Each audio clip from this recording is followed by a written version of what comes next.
Good evening. Welcome to North West Tonight with Ranveer Singh and Roger Johnson. Our top story: care in crisis. The whistleblower who prompted a damning report into one council's treatment of vulnerable adults. I think when you see bad things happening to vulnerable people, you haven't a choice but to respond. We report on the myriad of mistakes that led to people with learning difficulties being overcharged.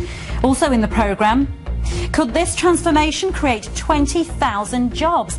The Chancellor unveils plans for Manchester Airport's £660 million enterprise zone.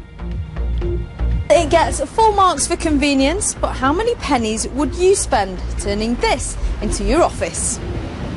It's a sure way to lose a man. And singing from the same hymn sheet, three of the region's artistic forces come together for Bernstein's forgotten Broadway hit.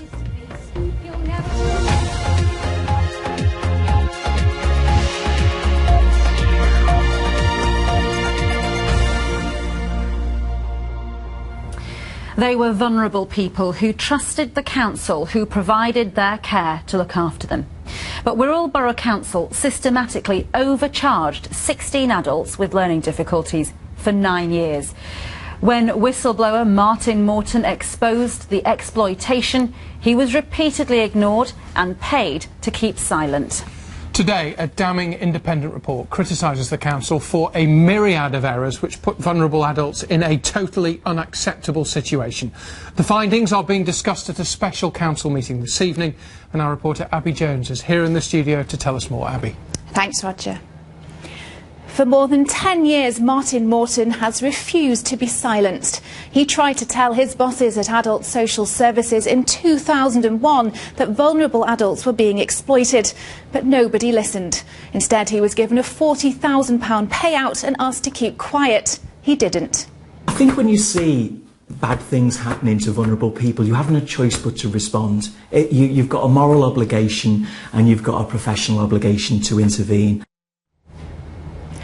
At 3 supported living accommodations in Morton, and for 9 years, adults with learning difficulties were overcharged for care, for things like having someone to get them dressed in the morning. Now, last year, Wirral Council admitted it had made a huge mistake, and it reimbursed £244,000 going back to 2000.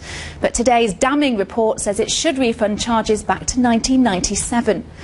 The report also, for the first time, reveals details of other serious allegations, claims of financial abuse, that top-up rents were charged by private landlords who were service providers, claims that one member of staff at a service provider had a conviction for assault with a deadly weapon, and claims that 4 men with baseball bats arrived at one unit to try to get money from a senior manager. Wirral's Conservative group, whose leader commissioned the report, has called for senior officers to consider resigning. Clearly Mr Morton wasn't listened to. He wasn't listened to by senior officers, and he clearly couldn't have been listened to by senior politicians. And those people really have to answer questions to themselves whether or not they really think they should still be part of this council. The council says it wants to ensure people like Martin Morton don't feel unable to speak out again. But today's report says the council still hasn't learned how to investigate whistleblowers' concerns properly without them feeling they'll be penalised. Thank you, Abby Jones there. Well, a little earlier this afternoon, I spoke to the leader of Wirral Borough Council, Steve Fowkes, and I asked him how ashamed he was about the whole episode. I don't think anyone's come out with this with any credit whatsoever. It is a damning report, and it talks about, individuals who were overcharged and not well treated by the people who acted on behalf of the council. We will intend to take on board all the recommendations and have already set in train many improvements, but we actually have to say it wasn't good. We didn't deal with it well, and we're going to have to put it right. How do you reflect on the council's attempt to buy the whistleblower Martin Morton's silence now? Well, clearly that's something that Martin Morton would have opinion on himself. I wasn't, and were never privy to what are known as compromise agreements, but that was a private negotiation between Martin Morton and the local authority. I think the lesson to be learned. We're trying to buy the silence of somebody who's trying to bring things to the public's attention of things that are being done incorrectly? Well, I'm sorry, but I'm not in a position to answer on behalf of other individuals who negotiated that. And the fact but is, they shouldn't clearly really be viewed as whistleblowers, should they? They should just be viewed as members of staff who are making a positive contribution to trying to do things better.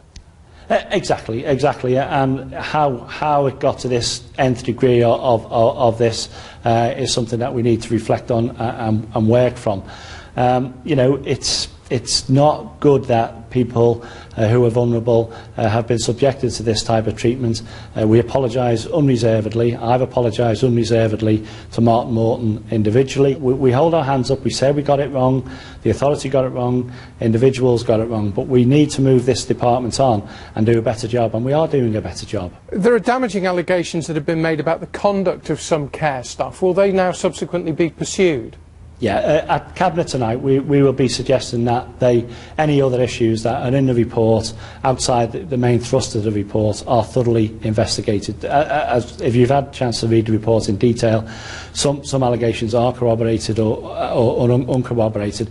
We just need to get to the bottom of that. I need to be sure that, you know, anybody who's been involved in the worst kind of abuse doesn't get away with it. That's not the main thrust of the report, and if you look at the recommendations within the report, if we are to take on board the report and all its recommendations, we will tonight accept all those recommendations and move this authority forward. Councillor Steve Phelps, Leader of Wirral Council, thank you. Thank you very much. Next tonight, it's costing £660